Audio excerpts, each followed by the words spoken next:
Hello. In this essay, I'm going to show you how a candidate who's beginning to get to grips with the exam deals with the author's purpose in the extract question.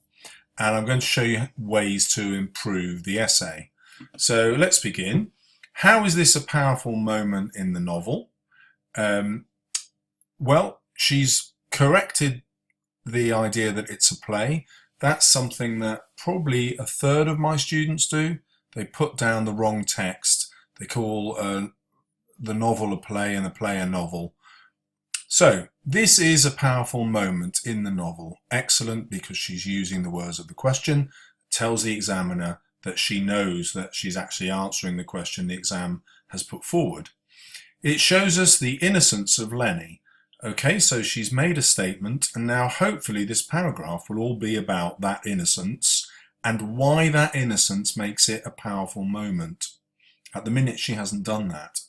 Even though Curly's wife is completely dead, Lenny still carries on talking to her as if she is alive. He tells her, "I don't want to hurt you, but George will be mad if you yell," which not only shows his unawareness, but how much he respects George. So both valid points. Now we need a link to why this is powerful. Lenny is unaware of his strength and never intentionally meant to hurt Curly's wife. Again, why is this powerful? So, for example, she could have talked about how this illustrates a view that none of us are truly innocent. Even the most innocent character, Lenny, is still capable of murder. This would link with the idea of original sin, the sin that Adam and Eve committed in the Garden of Eden, and so that we're all born with sin. Or you could link it to the effects of the Depression and show that in a society that's impoverished, where everyone is poor, these kinds of tragic accidents are bound to happen because people's desires, their unmet desires, rub up against each other.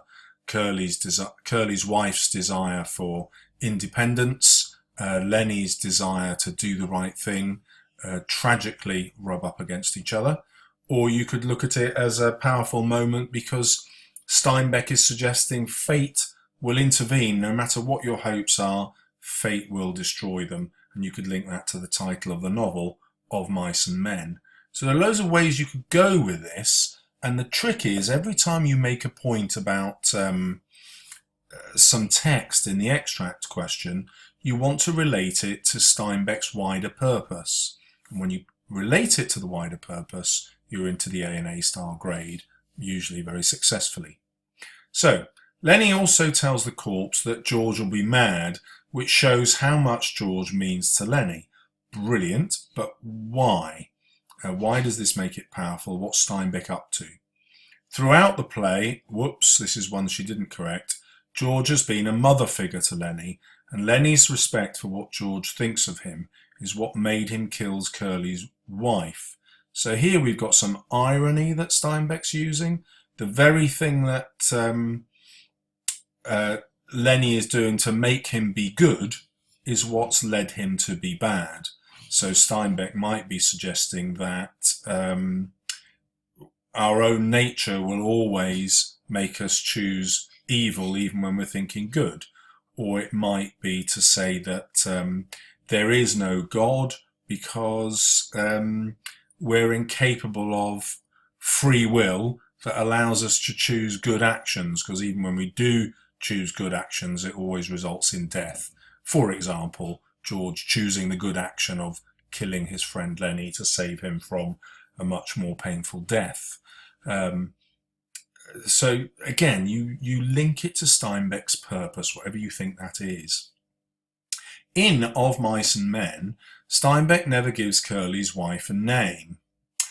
And now that she is dead, there is no change. Usually when people die, they gain respect from other people. Very true. However, in the novel, nobody even notices that she has been killed, as Curly's wife lay with a half covering of yellow hay, and Steinbeck still names her Curly's wife.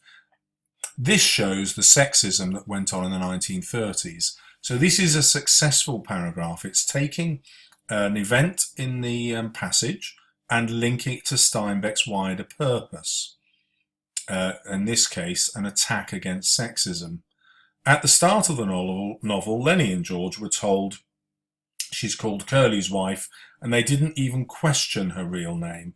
This suggests that it was quite common for women to be named after their husbands. This shows the power that men had over women. Good. It's a well-made point. She could go on to say why Steinbeck is critical of this. She could link it to the fact that all the other women in the novel are prostitutes, and that even Lenny's Aunt Clara, the one who's named, who seems to have looked after him, shares the name of the madam of one of the brothels. So all women are sexualized here, even by association, and they're sexualized by men. They're treated as sex objects by men, and that's the real mark of the sexism of society. And at times of poverty like this, women can only get independence by selling themselves. And you can look at Curly's wife's marriage with Curly as an arrangement that she's entered into in order to escape poverty, you know, marrying a man that she clearly not only doesn't love, but doesn't like. When Lenny had eventually realised he had killed Curly's wife, he tries to cover it up when he poured up the hay until it partly covered her. This shows how childlike Lenny is, very true, as he thinks if you cannot see her body, then no one will ever realise she is dead. The word poured also shows that Lenny was panicking. So these are all well-made points. However, they're not linked back to the title about this being a powerful moment in the novel. And also, to do that, she needs to link it back, as I'm sure you remember by now, to Steinbeck's Purpose. Next, she says he didn't really know what he was doing.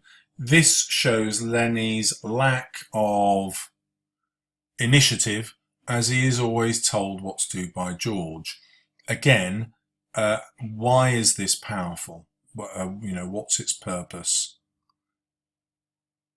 Actually, she could have made much more powerful points about that quotation, about how life is disposable, how it's literally just covered with a bit of hay, or perhaps how in the end we're all just animals. We assume that we've got higher intelligence and free will, but actually the novel's called Of Mice and Men because we are just like animals. We're in the end, we're just meat, and that's why she's killed in a stable with the horses. And her death is so closely linked to that of the mouse and that of the puppy. Human life is just as cheap. And we can see that also in the way that Lenny is killed. His life is cheap. So anything where you're linking it to a wider purpose that Steinbeck has is going to get you the marks. As Curly's wife was laid dead on the floor, Steinbeck describes how the ache for attention had disappeared off her face. The fact that Curly's wife usually longed for attention shows the loneliness of the ranch during the Great Depression. So now she is linking it to what she knows about the themes of the novel. Many men and women left their hometowns to make money on ranches. Curly's wife has done this by marrying Curly. Good. The relationship between the two shows that in the 1930s people married to secure, should be a future, and not out of love. This is powerful because it shows the impact the Great Depression had caused. Very good. This is possibly her best paragraph because she's really thinking about Steinbeck's purpose. There isn't a conclusion, which there probably should be, and the easiest way to do that is to take a quotation from the last bit of the passage.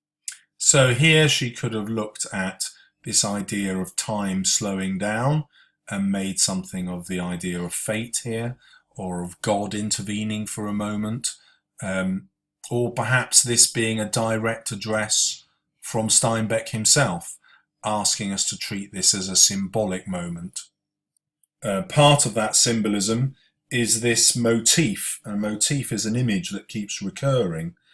So throughout the novel we keep getting this phrase, the horse is stamped on the other side of the feeding racks and the halter chains clinked.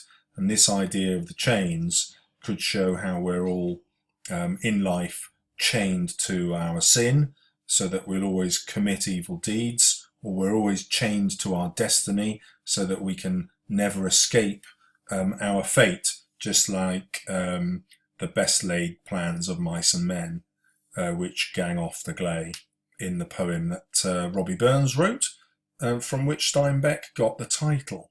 And that's my final bit of advice. You will always be able to link your extract to that title of the novel and Steinbeck's purpose in calling the book Of Mice and Men. So I hope that's helped you work out how to get from CB grade into the A star. And good luck with your revision. If you'd like more videos, don't forget to subscribe.